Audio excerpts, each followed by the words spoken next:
Hello po, good morning, good morning, good morning. Nandito naman po si Auntie Amy. Sa inyo ay magpapakita kung paano niya lalagyan ng white mask ang kanyang mukha. Lalagyan po natin ng mask.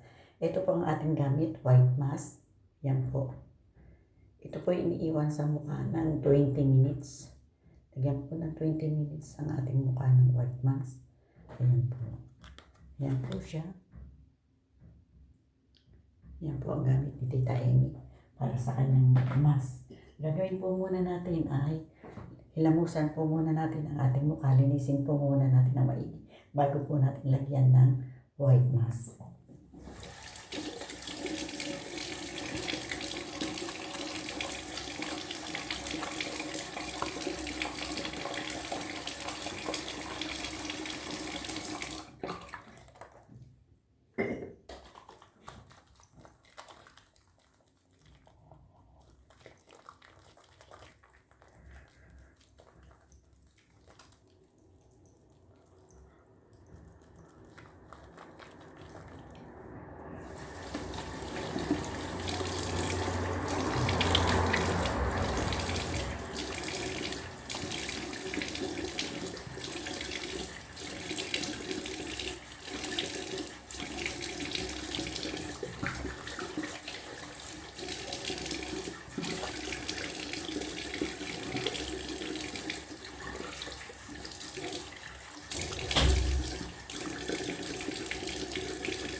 Ang layo po ng bimpo ni Tita Amy.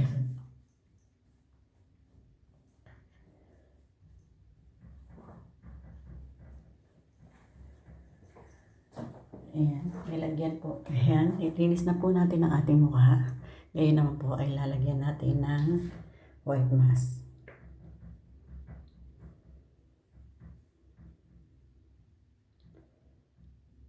At ito po ay iiwan lang natin ng 20 minutes.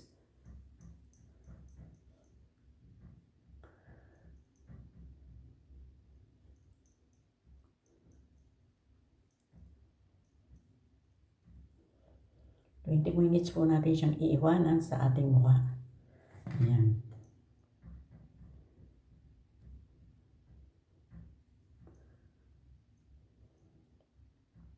Lagyan po natin ng medyo makapal.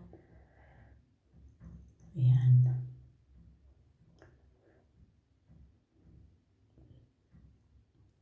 Ganyan lang po ni Tita Amy pinangangalagaan ng kanyang mukha ni Auntie Amy. Ayan.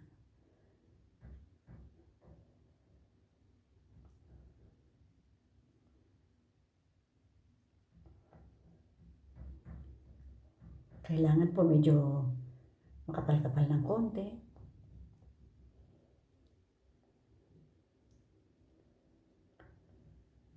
Ayan.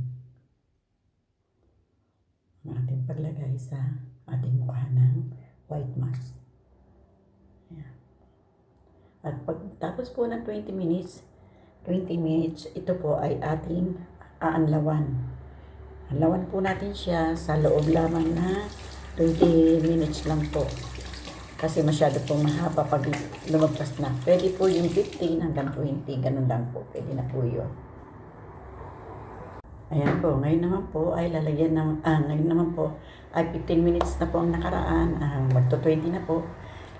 Huhugasan na po natin siya. Pagtas natin po siya mahugasan, ay ilalagay na po natin ang ating mga skincare sa ating mukha. Ayun po. Ayan. Samahan niyo po ulit ako. Anlawan po natin siya.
Tapos sa Tita Amy. Ay si Ante Amy.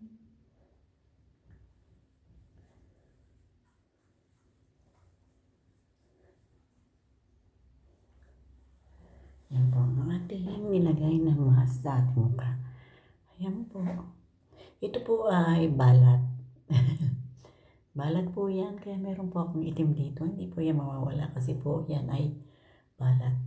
May balat po si Tita Amy sa mukha. Ayan. Ayan po. Ngayon po mga kaibigan ko, maraming salamat po sa pagsama ninyo sa aking paglagay ng mask sa mukha. At sa susunod naman po na ibang araw, ay i-share ko na naman po sa inyo ang ibang aking mga ginagamit. Maraming pong salamat. Bye-bye po. I love you and I love you all. Bye-bye. Thank you.